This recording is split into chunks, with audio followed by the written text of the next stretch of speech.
পাহাড়ের ধাপে ধাপে বয়ে চলেছে জলস্রোত, আর তার মধ্যে বোটিং করাটা একটা এক্সট্রা অ্যাচিভমেন্ট। চারিপাশে রুক্ষ পাহাড় এবং সবুজ গাছপালার মধ্যে লুকিয়ে আছে এই জলপ্রপাতটি। কলকাতা থেকে প্রায় 290 কিলোমিটার দূরে অবস্থিত। কিভাবে গেলাম, কোথায় থাকলাম, সবই জেনে নেব এই ভিডিওর মাধ্যমে। চলো তাহলে শুরু করে ফেলি। আর সবার আগে আমি বিকি, তোমাদের হোস্ট। ওয়েলকাম টু ভ্রমণ অঙ্গীকার। পারেশনাথ ছেড়ে বেরিয়ে পড়লাম ধানবাদের উদ্দেশ্যে। পারেশনাথ থেকে ধানবাদের ট্রেন রাত 11টার পর। 24 ঘন্টা জার্নি করার পর আর রাত 11টা পর্যন্ত অপেক্ষা করতে পারলাম না।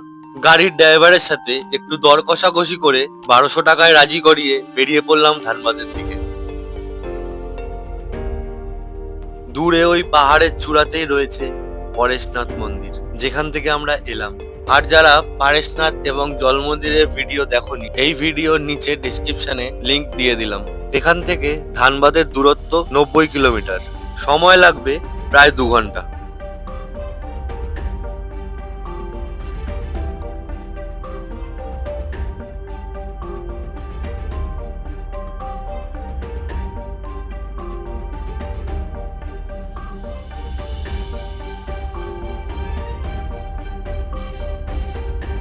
প্রকৃতির কি অপরূপ খেলা! কালো মেঘে ছেয়ে এলো আকাশ, নেমে এলো ঝড় এবং অঝরে বৃষ্টি।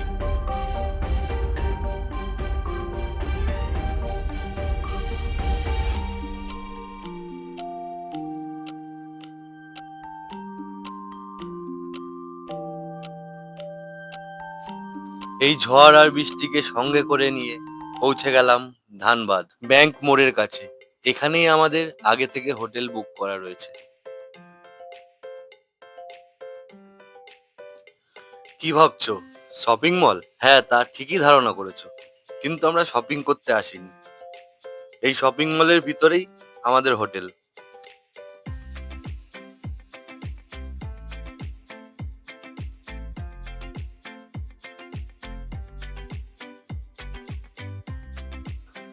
লিফটে করে রুমের দিকে রওনা দিলাম।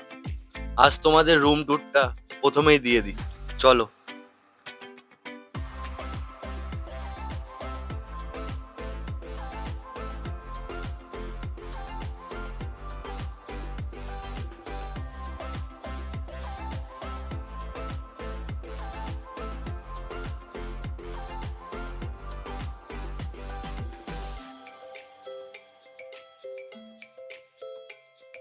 হোটেলের এন্ট্রেন্সটা অনেকটাই ভিতরে। এই সামনে রিসেপশন। আজ আর কোনো প্ল্যান রাখলাম না, শরীরটা খুবই ক্লান্ত হয়ে পড়েছে। তাই দেখা হবে কাল সকালে। আর তার আগে রুম ট্যুরটা দিয়ে দিই।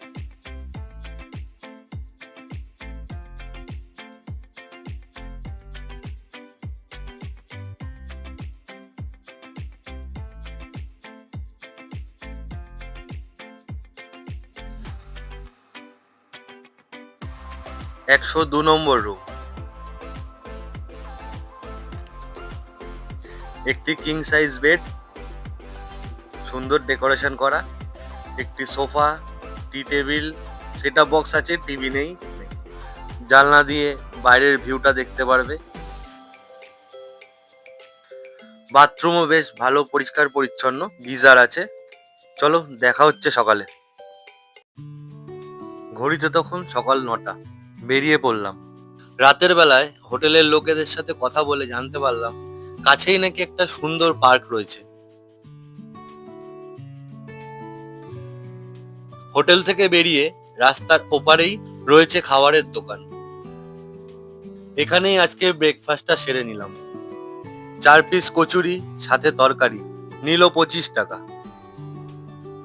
টোটোওয়ালার সাথে কথা বলে উঠে পড়লাম টোটোতে।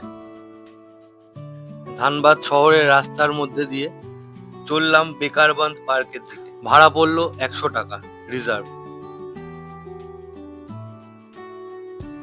টোটোওয়ালা নামিয়ে দিল পার্কের গেটের সামনে।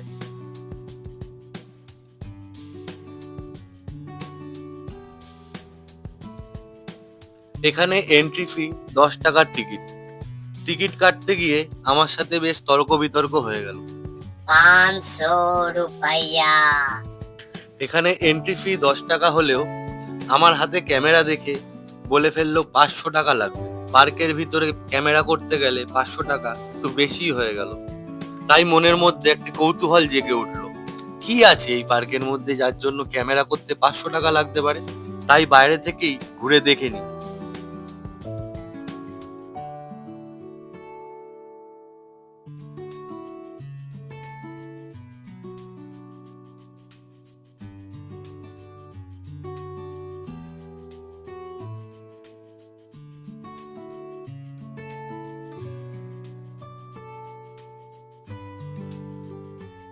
পার্কের ভিতরে জোড়ায় জোড়ায় ছেলেমেয়েরা বসে রয়েছে।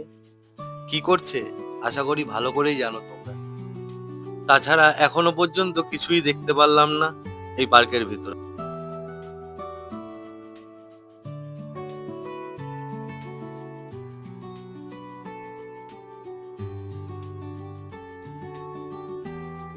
মধ্যিখানে একটি বড় লেক আর চারিধারে বাঁধানো পার্ক, এছাড়া আর কিছুই নেই এখানে। তাই আর সময় নষ্ট না করে এগিয়ে চললাম।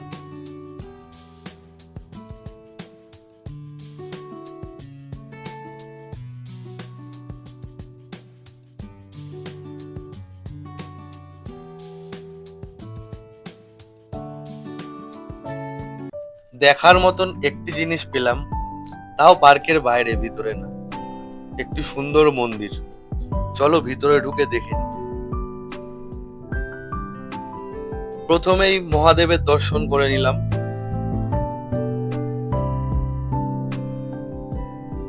তারপর মাতা রানী এবং অবশেষে বজরংবলী।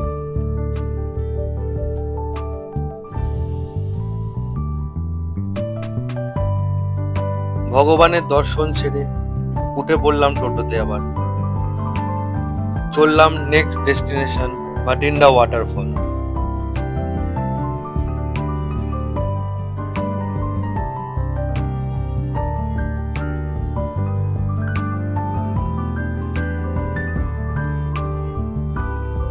দুধারে শুকনো পাতার গাছ, মনে হয় আকাশের দিকে চেয়ে রয়েছে একটু জলের আশায়।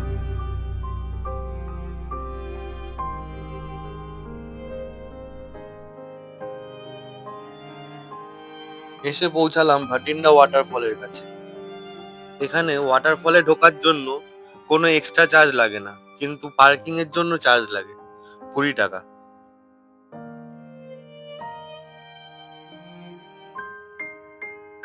মন যেন বলে উঠল, ওয়াও।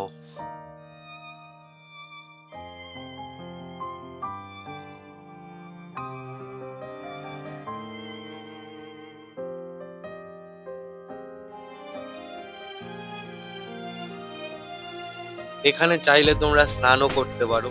প্রচুর মানুষ স্নান করতে ব্যস্ত, আর শুভেন্দু সেলফি তুলতে।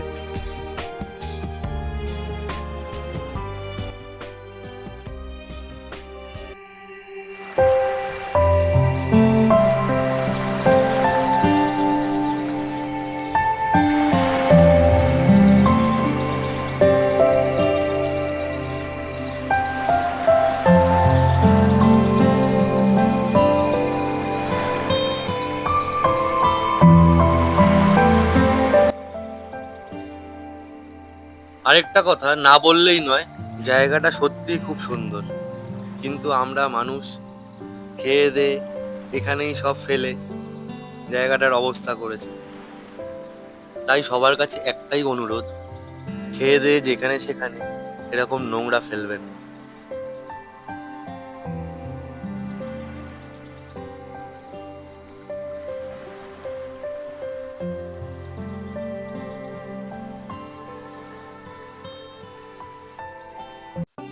ঝর্ণার ফলে পাহাড়ের কোলে জল জমি একটি লেকের আকার ধারণ করেছে। এই লেকে বোটিং করার সুবিধা রয়েছে।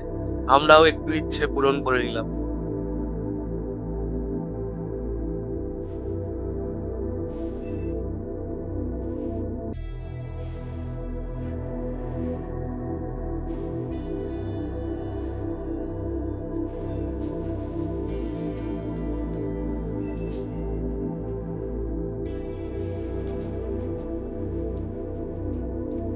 এই লেকে বোটিং এর চার্জ মাথা পিছু 50 টাকা।